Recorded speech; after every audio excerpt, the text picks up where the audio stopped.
The Radio Wammo Breakfast. Kiwi. Well, the documentary channel is running a series of indie documentaries throughout May, June and July from New Zealand and around the world as well. We've already seen some fantastic ones and had some great guests on the show as well who made some of these documentaries. But the head honcho at the documentary channel is Richard Driver, and he joins us in this morning to tell us about some of the other ones coming up as well. G'day there, Richard. Hey, good morning. Good morning. First of all, I've got to say thank goodness for the documentary channel. Without the documentary channel, there'd be this wide open gap, this dearth of content that would not, make it to our small screen. Oh, that's great. I'm feeling the love already. It's so early in the morning. Well, it's the point. The main networks have basically dropped quality documentaries from their schedules. They don't purchase them. They don't make them anymore. It appears not. I mean, the broadcast landscape has changed in the last 2 or 3 years. I think the problem for the free-to-air networks, TV 1, 2 and 3, is the dominance of Sky. I mean, those free-to-air channels rely entirely on ad revenue, and so they just go after programming that is going to give them the biggest hit to sell ads around. Programs like, one-off or author-driven documentaries don't make the cut anymore for those guys. No, but they do have this home on the documentary channel, and with this indie documentary series, you've also, I guess you've opened up the landscape a little bit wider for what you can put on the channel. Yeah, we had a lot of. We have a weekly schedule, and there's theme nights. Some nights are biography nights. There's health and medical nights, investigative nights. But there was a lot of really interesting one-off, independent. Truly independent. Self-funded, self-made documentaries that we were receiving, and we thought, well, there has to be a place on the schedule for these, and we created the indie doc slot on Saturday night, and it just provides a platform for individual voices and stories that are told in a very quirky way or interesting way, or have a different entry point to what how the story ought to be told. And we've got one coming up this weekend called the Wizard Rockumentary. Yeah, tell us about that.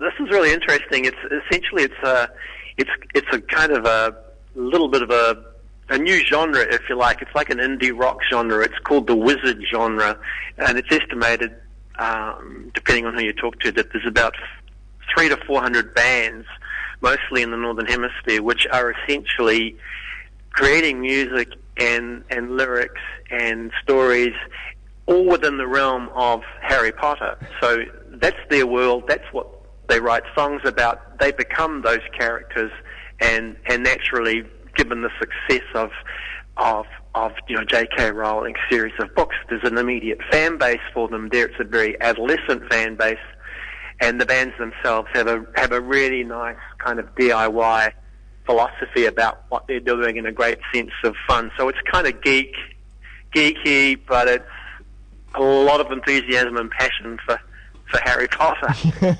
It's extremely geeky, of course, but that's the beauty of the medium of the documentary, is that it brings forward people in the population that you probably would never have learned about or heard about otherwise. Well, it's great. The thing I like about the whole philosophy of these Harry Potter bands, the one in the documentary that's most featured is a band called Harry and the Potters. But the thing I like about them is they started to make a bit of an impact. They had a few stories on MTV and in music trade magazine Surface, and then these groups began getting approaches from record labels, independent labels and major labels saying, hey, we want to record you, we want to do a compilation. And so these adolescent kids playing this music out of a passion for, Harry Potter, were suddenly getting these, senior vice president of, big record labels going, hey, here's a serious proposition, come and talk to my lawyer. And essentially they said, no, we'll only do this if the money will go to charity, and especially charities that have a literacy base. So it's got a real feel-good kind of factor about it as well. What about this other one coming up about a dance music festival called Shambhala?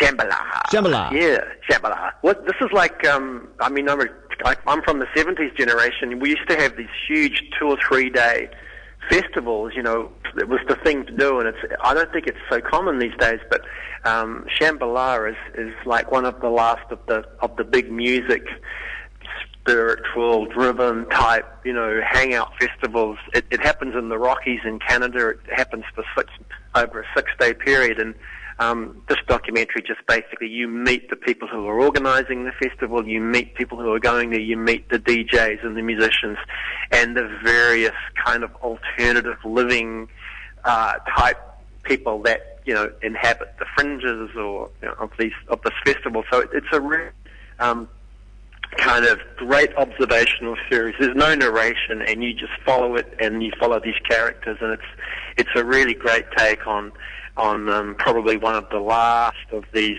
kind of this type of music festival. It's not overly commercialized. There's no sponsors. It's just done for the sake of humanity coming together and sharing. And finally, there's another one coming up that I know it had a good run at one of the international film festivals, Children of the Migration. So good to see it coming to the small screen.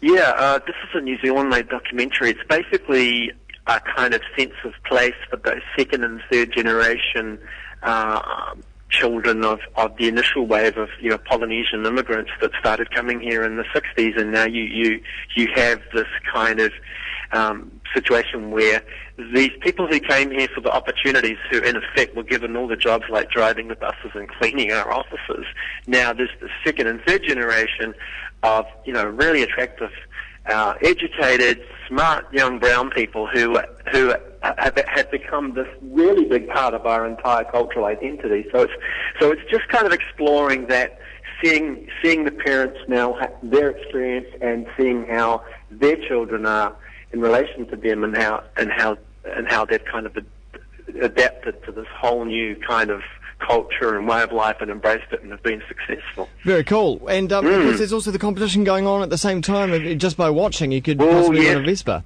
9:30 Saturday night. Be in to win the lovely, beautiful, sexy orange Vespa. We've got it sitting in the foyer of the office. Oh. It's very cool. I want. Big time. Yeah. Hey, well, you can enter, I'm sure. Excellent. All right, well, so all the Indie Doc screen on Saturday evening at 9:30 p.m. And some of them have various repeat times as well. To go and find the full schedule, best pop along to the website, which is documentarychannel.co.nz. Hey, Richard Driver, thanks so much for your time. Thank you. That is Richard Driver from the Documentary Channel.